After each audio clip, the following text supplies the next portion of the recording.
하나님의 말씀 함께 받도록 하겠습니다. 오늘 우리에게 주시는 하나님의 말씀은 요한복음 13장 1절부터 11절까지 말씀입니다. 요한복음 13장 1절부터 11절까지 신약 성경 169면에 있습니다. 요한복음 13장 1절부터 11절까지 말씀입니다. 교독에서 읽도록 하겠습니다. 유월절 전에 예수께서 자기가 세상을 떠나 아버지께로 돌아가실 때가 이른 줄 아시고 세상에 있는 자기 사람들을 사랑하시되 끝까지 사랑하시니라. 마귀가 벌써 시몬의 아들 가룟 유다의 마음에 예수를 팔려는 생각을 넣었더라. 저녁 먹는 중 예수는 아버지께서 모든 것을 자기 손에 맡기신 것과 또 자기가 하나님께로부터 오셨다가 하나님께로 돌아가실 것을 아시고 저녁 잡수시던 자리에서 일어나 겉옷을 벗고 수건을 가져다가 허리에 두르시고 이에 대야에 물을 떠서 제자들의 발을 씻으시고 그 두르신 수건으로 닦기를 시작하여 시몬 베드로에게 이르시니 베드로가 이르되 주여 주께서 내 발을 씻으시나이까. 예수께서 대답하여 이르시되 내가 하는 것을 네가 지금은 알지 못하나 이후에는 알리라. 베드로가 이르되 내 발을 절대로 씻지 못하시리이다. 예수께서 대답하시되 내가 너를 씻어주지 아니하면 내가 나와 상관이 없느니라. 시몬 베드로가 이르되 주여 내 발뿐 아니라 손과 머리도 씻어주옵소서. 예수께서 이르시되 이미 목욕한 자는 발밖에 씻을 필요가 없느니라. 온몸이 깨끗하니라. 너희가 깨끗하나 다는 아니니라. 함께요. 이는 자기를 팔 자가 누구인지 아심이라. 그러므로 다는 깨끗하지 아니하다 하시니라. 아멘. 오늘 본문을 중심으로 겸손에 대한 말씀을 나누고자 합니다. 제목이 겸손입니다. 우리가 겸손이라는 이미지를 우리 나름대로 머릿속에 그리고 있을 겁니다. 여러분들도 겸손하면 떠오르는 이미지들이 여러 가지 있겠죠. 겸손한 모습, 또 겸손의 사람에 대한 그런 행동들, 이미지가 있을 겁니다. 저는 먼저 언급하고 싶은 것이 겸손이 아닌 것부터 한번 생각해 보고자 합니다. 이것은 겸손이 아닌데요. 특히 우리나라 사람들이 가지고 있는 이 겸손에 대한 이미지, 이런 게 있어요. 자기를 드러내지 않는 것, 감추는 것, 그러니까 흔히 말해서 나대지 않는 것, 이것을 겸손이라고 생각을 하죠. 예를 들어서 어떤 사람이 명문대학에 나왔다고 했을 때에 그 사람이 이렇게 말합니다. 당신은 정말로 공부를 잘했겠군요. 예전에 학업을 아주 성실히 수행했겠군요 했을 때에 아닙니다. 저는 공부를 못했어요 라고 하면 겸손하다고 생각하죠. 이렇게 자신을 감추는 모습입니다. 자신의 능력에 대해서 솔직히 말하지 않는 것, 이것을 우리나라 사람들은 특히나 겸손이라고 생각을 하는데 겸손이 아닙니다. 이러한 잘못된 겸손으로 인해서 우리나라 사람들에게 굉장히 약점이 있어요. 자기소개를 잘 못합니다.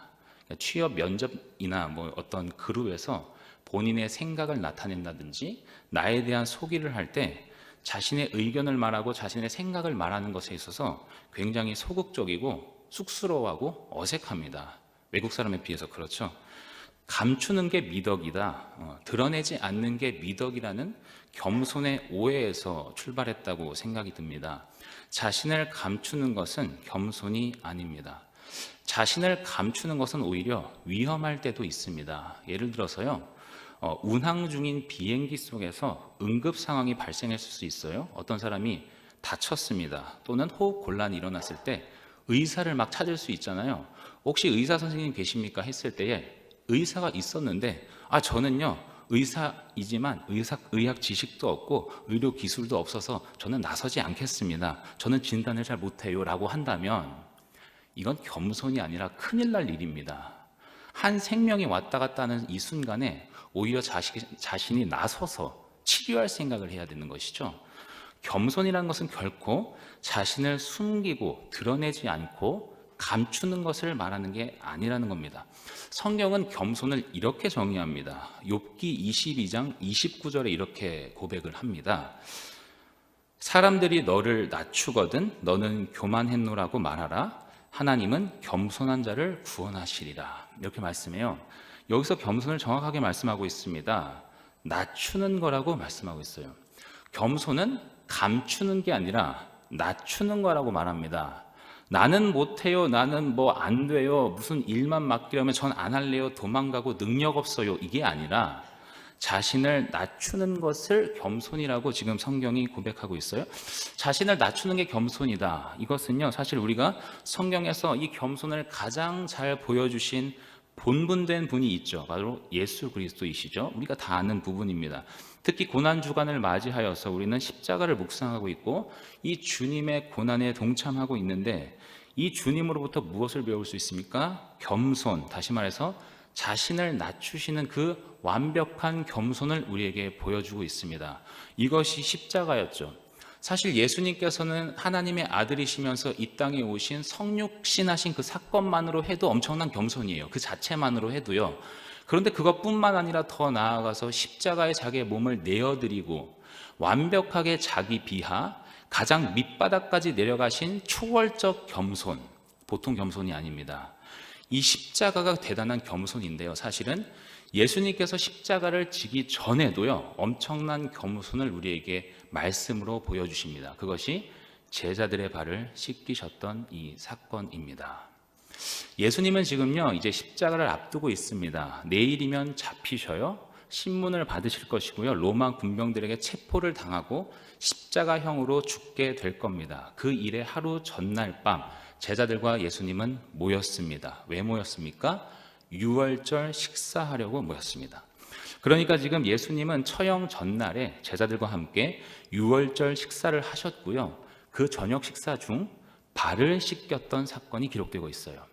오늘 본문의 4절 이하에서 묘사하는 것처럼요, 예수님은 자리에서 일어나셔서 겉옷을 벗으시고 수건을 가져다가 허리에 두르시고 대야에 물을 떠서 제자들의 발을 씻어주시고 수건으로 닦아주셨다고 말씀합니다. 이 본문을 보면 어떤 상상이 그려지십니까? 예수님이 어떤 자세를 취하고 있을까요?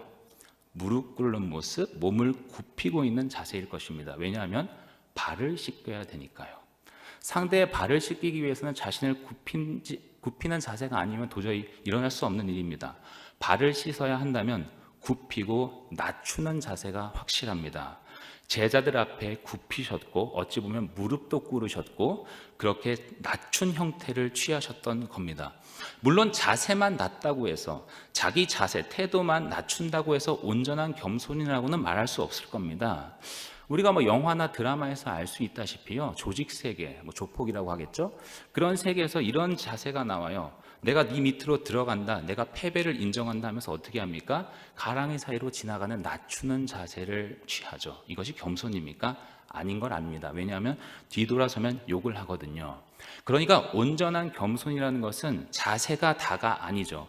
분명한 것은 주님의 겸손은 그냥 겉으로 드러난 이 자세의 문제 이상의 정말로 그 마음, 중심까지 온전했던 겸손을 우리는 살펴봐야겠죠. 제자들의 발을 씻는 이 장면을 통해서 주님 중심의 정말 진정한 겸손이 보여주고 있다는 것입니다. 오늘 본문에서 주인공이 누구인지가 우리가 먼저 주목해 볼 필요가 있어요. 제자들 가운데요, 주인공입니다. 사실 본문을 읽어보면요, 베드로와 예수님의 대화가 나와 있습니다. 그래서 마치 이 본문이 베드로가 주인공인 듯 하지만 사실은 베드로가 주인공이 아닙니다. 베드로가 예수님과의 이 대화 속에서 누군가 이 대화를 주목하고 있었어요. 그리고 예수님 또한 베드로와 대화는 하고 계셨지만 결국 타겟을 뒀던, 포커스에 맞춰졌던 다른 제자가 있었습니다. 바로 가룟 유다예요. 오늘 본문의 주인공은 가룟 유다. 이 유다를 주목하게 만듭니다. 그래서 13장 초반부터 이런 말씀으로 시작하죠. 2절에 보시면 이렇게 기록되어 있어요. 오늘 본문 2절입니다. 마귀가 벌써 시몬의 아들 가룟 유다의 마음에 예수를 팔려는 생각을 넣었더라. 유다가 갑자기 등장하고 유다에 대한 이야기로 펼쳐질 것입니다. 이렇게 본문이 포문을 열고요, 예수님께서 제자들의 발을 씻기는데 그 다음 베드로와 대화를 하셨죠. 여기서 우리가 주목할 것은 또 하나, 베드로가 예수님과 대화할 때 이 베드로가 예수님의 발을 가장 먼저 씻김을 받았을까 하는 겁니다. 예수님은 제자들 가운데 베드로를 가장 먼저 씻으셨을까요? 그렇지 않습니다. 5절 말씀 보시면요, 이렇게 기록되어 있어요. 이에 대야에 물을 떠서 제자들의 발을 씻으시고 그 두르신 수건으로 닦기를 시작하여 시몬 베드로에게 이르시니 베드로가 이르되 이렇게 기록되어 있어요. 여러 가지 발을 닦기 위한 채비를 갖춘 다음에 6절에 시몬 베드로에게 이르시니 무슨 말입니까? 베드로에게 오셨다, 도착했다는 뜻입니다. 이제서야 베드로 순서가 되었다는 뜻이에요. 그러니까 이미 베드로 이전에 누군가를 예수님은 닦으셨던 겁니다. 그리고 그 이후에 언제인지 모르지만 베드로의 차례가 되어서 베드로를 씻으셨고 그러면서 이런저런 대화를 하셨던 것이죠. 그럼 베드로 전에 누구를 씻으셨을까? 이것을 파악하기 위해서요, 이때 당시 유월절 식사 문화를 좀 우리가 알아볼 필요가 있어요. 유월절이라는 것은 출애굽, 그때부터 출발했던 유대 명절이죠. 유월절은 음식을 먹는데 특별히 어떻게 먹으라고 출애굽기에 기록되어 있냐면 급하고 빨리 먹으라고 되어 있습니다. 출애굽기 때는 그랬어요. 왜 그렇습니까? 출애굽해야 되니까요. 빨리 가야 되니까 빨리 먹어야 돼요. 그런데 지금은 그때 당시가 아니고요, 로마의 통치, 집권하에 있습니다. 그래서 로마의 문화가 스며들어 왔어요. 이제는 빨리 먹을 필요가 없습니다. 빨리 먹는 것은 노예라는 것을 인정하는 것이거든요. 그렇기 때문에 우린 이제 더 이상 노예가 아니야. 우리는 자유야. 자유를 강조하면서 빨리 서서 먹지 않았습니다. 그래서 이때 당시 유월절 유대인들은 식사를 어떻게 했습니까? 비스듬히 누워서 했습니다. 그래서 이렇게 기울어진 채로 먹었던 것이에요. 거의 누운 상태를 말합니다. 왜냐하면 서서 먹는 것은 노예니까. 우린 노예 아니야. 우리는 여유로워. 그래서 옆으로 비스듬히 누워서 먹게 됐는데 특별히 왼쪽으로 기대어 이렇게 왼쪽 편으로 기대서 식사를 했던 것이 이때 문화입니다. 왼쪽 편으로 이렇게 기대다 보니 오른쪽에 있는 사람이 왼쪽에 기대는 거예요. 이렇게 앉아 있을 때에. 그러면 오른쪽 사람이 오른손이 자비가 대부분이니까 오른손으로 떡을 왼편에게 주기도 합니다. 이것이 문화예요. 왼쪽으로 기대 있기 때문에 오른쪽 사람이 왼편에 있는 사람에게 먹여주기도 하는 것이 문화였다는 겁니다. 이것이 유월절 식사였어요. 예수님이 어딘가 앉아 계셨을 겁니다. 그리고 오른편과 왼편에 누가 있는지가 성경에서 알려주고 있어요. 요한복음 13장 23절에 보시면요, 이렇게 말씀을 기록하고 있는데 23절에 예수의 제자 중 하나 곧 그가 사랑하시는 자가 예수의 품에 의지하여 누웠는지라. 예수의 사랑하는 제자, 이게 요한이죠. 요한을 자기를 이렇게 표현해요. 사랑함 받는 자라고. 자, 요한이 어떻게 지금 자세를 취하고 있냐면 예수님의 품에 이렇게 기대어 있는 겁니다. 그러니까 요한이 예수님 바로 오른쪽에 있었던 겁니다. 왼편 사람에게 기대는 게 문화니까요. 이게 요한이었어요. 예수님의 오른편이 요한입니다. 그럼 예수님의 왼편에는 누가 있었을까? 마태복음 26장 23절에 보시면 이런 말씀이 있어요. 대답하여 이르시되 나와 함께 그릇에 손을 넣은 그가 나를 팔리라. 유다를 말하죠. 유다랑 예수님이 접시를 같이 쓰고 있었습니다. 같이 손을 넣은 자가 그러니까 바로 옆에 유다였던 겁니다. 확실한 것은 요한복음 13장 26절에 보시면 이렇게 기록되어 있어요. 예수께서 대답하시되 내가 떡 한 조각을 적셔다 주는 자가 그니라 하시고 곧 한 조각을 적셔서 가룟 시몬의 아들 유다에게 주시니. 오른편에 있는 사람이 왼편에게 먹여준다 그랬잖아요. 문화. 그래서 예수님의 왼편에는 유다가 있었고 접시도 같이 쓰고 있었고 예수님께서는 유다에게 기대어서 식사를 하는 중입니다. 유다 품에 안겨서 식사를 하는 중이에요. 가끔씩 예수님은 오른손으로 떡을 먹여주기도 하셨던 것이고요. 예수님의 오른쪽에 요한, 예수님의 왼쪽에 유다가 있었습니다. 이 상황에서 발을 씻기기 위해서 시작이 된 겁니다. 예수님은 겉옷을 벗으시고 수건을 두르시면서 대야에 물도 담아서 이런저런 채비를 갖추신 다음에 누구를 먼저 씻었을까요? 당연히 가장 가까운 제자들부터 씻었을 겁니다. 요한을 씻었을 것이고 유다를 씻었을 거예요. 그 다음에 언제인지는 모르지만 베드로를 씻는 차례가 온 겁니다. 그러면서 베드로와 대화를 하고 있는 것이죠. 베드로가 말합니다. 예수님, 어떻게 저의 발, 이 더러운 발을 씻을 수 있습니까? 이거는 노예가 하는 행위입니다. 하인이 하는 행위입니다. 주님, 그럴 수 없습니다. 뭐 이렇게 말했겠죠. 그랬더니 베드로가 내가 너의 발을 씻지 않으면 너는 나와 상관이 없어. 이랬더니 베드로가 뭐라 그럽니까? 주님, 그러면 발뿐 아니라 손과 머리 다 씻어주세요. 뭐 목욕시켜달라 뭐 이런 거겠죠. 그랬더니 예수님이 여기에 대해서 의미심장한 말을 하십니다. 이미 목욕하자는 발만 씻으면 돼 하시면서 이어서 하시는 말씀이 10절 끝에 나오죠. 온몸이 깨끗하니 너희가 깨끗하나 다는 아니니라 하시니. 갑자기 이런 말씀하셔요. 누구를 향해서 하는 말씀인지 보이시죠? 유다입니다. 사실 베드로와 그 예수님은 그냥 일상적인 대화를 하셨던 것이에요. 그러다가 갑자기 예수님은 영적인 대화를 갑자기 툭 말씀하시는 겁니다. 다 깨끗한 건 아니야. 화제 전환을 확 하시면서 11절에 결정타를 날리시죠. 11절 말씀 보시니까 이는 자기를 팔 자가 누구인지 아심이라 그러므로 다는 깨끗하지 아니하다 하시니라. 결국 주님의 포커스는 유다였습니다. 베드로와 이런저런 대화를 하면서 유다야 잘 들어라 이러고 계신 것이죠. 유다는 이미 예수님으로부터 세족을 받았습니다. 발을 씻음 당했어요. 그렇죠? 이미 깨끗함을 받았어요.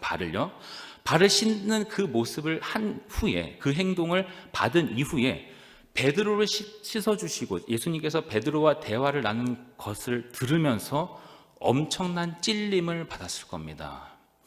지금까지 예수님과의 그 모든 이야기들과 경험들과 추억들이 떠올랐을 겁니다. 모든 것들이 스쳐 지나갔을 거예요. 자신의 발 앞에 무릎을 꿇으셔서 자신의 발을 씻으셨던 예수님 말입니다. 유다는 지금 이미 예수님을 팔 계획과 모든 것을 끝내놓은 상태입니다. 돈도 받았어요. 팔면 됩니다. 예수님 팔 거예요, 이제.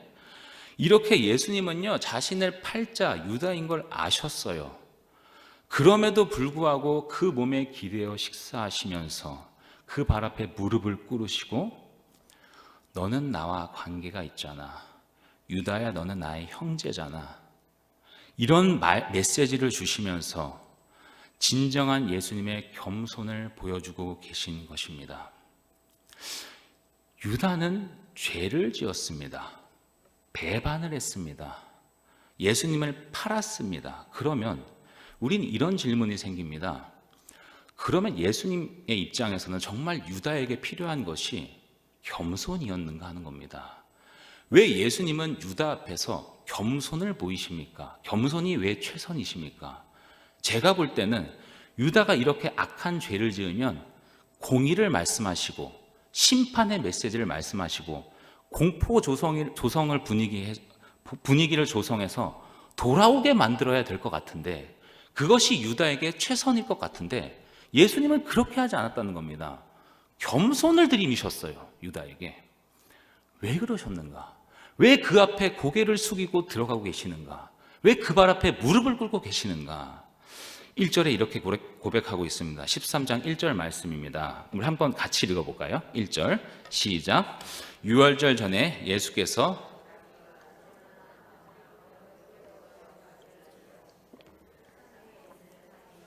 사랑하시되 끝까지 사랑하시니라. 아멘.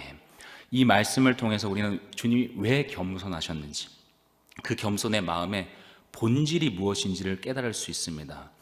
우리가 주목할 것은 두 가지, 예수님과 하나님은 어떤 관계인가 하는 부분이고, 그것을 통해서 예수님은 어떤 결단을 내리고 있는가 이겁니다. 먼저 예수님은 자기가 세상을 떠나 아버지께로 돌아갈 때가 이른 줄을 아셨다 말씀합니다. 예수님은 소속이 어딘지 분명히 알고 계셨어요. 예수님은 스스로에 대한 정체성을 확실히 이해하고 계셨습니다. 나는 하나님 아버지로부터 왔고 하나님 아버지께로 돌아가는 자, 하나님께 속해 있는 그리스도다, 이것을 아셨어요. 그것에 대해서 12장 49절과 50절을 말씀하고 있습니다. 요한복음 12장 49절과 50절 한번 같이 읽어볼까요? 시작. 내가 내 자의로 말하는 것이 아니요 나를 보내신 아버지께서 내가 말할 것과 이를 것을 친히 명령하여 주셨으니 나는 그의 명령이 영생인 줄 아노라. 그러므로 내가 이르는 것은 내 아버지께서 내게 말씀하신 그대로니나 하시니라. 아멘. 주님이 하나님께 나는 분명히 속해 있다. 그래서 나는 내 말하는 모든 것, 내 행동하는 모든 것은 내가 자의로 하는 것이 결코 아니야. 나는 아버지의 뜻만을 행하는 것이다. 아버지의 뜻을 이루기 위해서 철저하게 나는 제한시키며 행동하는 것이고 말하는 것이다. 내 모든 계획과 행동은 내 스스로 나온 것이 아니라 하나님으로부터 온 것이다. 철저하게 하나님의 모든 주권하에 굴복되어 있는 주님의 정체성입니다. 예수님은 어떠한 것도 자신의 생각을 가미하지 않았던 겁니다. 하나님의 뜻을 온전히 드러내신 거예요. 더도 말고 덜도 말고요. 완벽 그 자체 하나님의 뜻만을 나타내는 것이 그리스도셨다는 겁니다. 철저하게 하나님으로부터 제한되어 있고 하나님의 통제하에 있었다는 것, 그것이 하나님의 뜻이었기에, 하나님의 계획이었기에 예수님은 자기 마음대로 심판의 메시지를 하거나 공의를 하는 게 아니라 자기 사람을 끝까지 사랑하기로 결단하신 겁니다. 하나님의 뜻이 그거여서 그래요. 유다가 비록 나를 배반하지만, 유다가 나를 팔았고 그래서 내가 죽지만, 그럼에도 불구하고 이것이 하나님의 뜻이기에 나는 이 유다를 끝까지 사랑하기로 결단한다. 작정한다. 하나님의 말씀에 내가 온전히 순종할 것이다가 그리스도셨다는 거예요. 이게 바로 겸손입니다. 하나님 제안에 두는 거예요. 하나님의 말씀에 벗어나지 않는 겁니다. 하나님의 뜻에 내 생각을 앞세우지 않는 겁니다. 결코 하나님을 넘어서지 않는 것, 내 마음대로 살지 않는 것, 철저히 하나님으로부터 통제받는 것, 그게 주님께서 보여주신 겸손이었습니다. 그것이 십자가 아닙니까? 십자가에 죽으신 주님이 능력이 없어서 죽으신 겁니까? 그저 나약해서 죽으신 겁니까? 아니잖아요. 주님은 하나님의 아들이십니다. 창조주이십니다. 그렇다면요, 그거 못하게 하십니까? 모든 것을 뒤엎어버릴 능력이 없으십니까? 충분히 가능하고도 남아요. 하지만 안 하십니다. 이게 겸손이에요. 왜요? 하나님의 뜻이 그거니까요. 말씀에 철저하게 순종하는 것, 그 능력을 통제하는 것, 겸손입니다. 그래서 겸손은요, 하나님을 제외하고는 정의를 내릴 수가 없어요. 겸손은 자신을 낮추는 건데 어떻게 나를 낮출 수 있는가? 하나님을 바라볼 때에 그것에 대비해서 내가 낮아지는 겁니다. 하나님 없이는 결코 겸손도 없는 거예요. 하나님을 볼 때에 내가 어떤 존재인지가 보이기 시작하는 겁니다. 욥이 그랬어요. 욥은 정말 나름 정직했고 의로웠고 하나님을 경외했는데 고난을 당합니다. 모든 재산이 사라지고 자식들이 다 죽고 아내가 도망가고 피부병까지 왔어요. 혼자 남았습니다. 이해할 수 없습니다. 욥은 선했습니다. 정직했습니다. 하나님을 경외하며 살았습니다. 뭘 잘못했습니까? 끊임없이 친구들과 대화합니다. 야, 난 잘못한 거 없는데 뭘까? 내가 왜 이 고난을 당할까? 끊임없이 대화하면서 변론하는데 결론이 안 나요. 이유를 모르겠어요.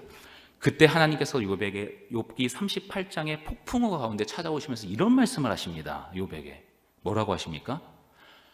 너가 땅에 기초를 놓을 때 너 어디 있었냐? 너 바다 저 밑에 가본 적 있냐? 너 깊은 물 가운데 너 걸어가 본 적 있냐? 너 비는 어떻게 내리는 줄 알아? 너 이슬이 뭔 줄 아니? 얼음이 뭔 줄 아니? 서리가 뭔 줄 아니? 그것의 차이점을 아니? 우주에 가본 적 있니? 별의 궤도를 넌 이해하고 있니? 이러한 정말로 이해할 수 없는 인간의 영역을 벗어나는 것들을 끊임없이 하나님은 질문을 던지셔요. 질문만 던지십니다. 그 질문하시는 하나님 앞에서 욥은 어떤 것도 말할 수 없었어요. 이렇게 고백합니다. 나는 비천하오니 무엇이라 주께 대답하리까? 손으로 내 입을 가릴 뿐이니다. 하나님의 주권, 위엄, 권위 앞에서 어떤 것도 내설 수 없는 겁니다. 그저 잠잠히 엎드렸을 뿐이에요. 겸손의 시작이 이겁니다. 하나님의 주권을 알 때에, 하나님이 누군지 알 때에 창조주가 어떤 분인지 뼈저리게 알 때에 내가 누군지 알게 돼요. 나의 연약함이 보입니다. 내가 소망 없음이 보여요. 내가 죄인인 게 보입니다. 하나님의 주권이 보여서 그래요. 우리를 구원하지 않으면 우리가 어떠한 변론을 할 수 있습니까? 나를 구원하지 않는다고 하나님께 주장할 수 있습니까? 하나님 왜 나를 사랑하지 않으세요라고 하나님께 대들 수 있습니까? 우리가 그런 존재입니까? 시작부터 한번 점검해 보자고요. 우리가 어떤 존재고 하나님이 어떤 분인지요. 하나님의 주권이 시작입니다. 그 주권에 주목한다면, 그 위험에 주목한다면 우리는 엎드릴 수밖에 없어요. 무슨 말이 필요합니까? 무슨 의견이 필요합니까? 뭘 잘했다고 말할 수 있습니까? 하나님의 주권 앞에서요. 그렇게 납작 엎드릴 때에 하나님, 저는 죄인입니다. 저는 추하고 더러운 마음일 뿐입니다. 이 욕심과 탐욕, 교만, 너무나도 부끄럽게 짝이 없는 비열하고 추한 존재입니다. 창조주 앞에서 납작 엎드릴 때에 구원자가 보이기 시작하는 거예요. 그제서야 그리스도가 보입니다. 메시아가 이제 누군지 압니다. 십자가가 무언지 깨달아집니다. 소망이 그것밖에 없음이 절실해지는 거예요. 그게 겸손에 대한 이야기입니다. 그리스도만을 의지하게 되는 것, 소망은 주님밖에 없구나. 철저하게 내 자신을 납작 엎드릴 때에, 하나님 앞에 고개 숙이며 들어갈 때에, 나의 연약함을 인정할 때에, 내 속을 정직하게 바라볼 때에 주님이 보이기 시작하는 것이에요. 그러면서 우리는 겸손의 길을 걷게 됩니다. 주님이 십자가에 못 박혀 죽었듯이 우리의 자아도 못 박아 버리는 거예요.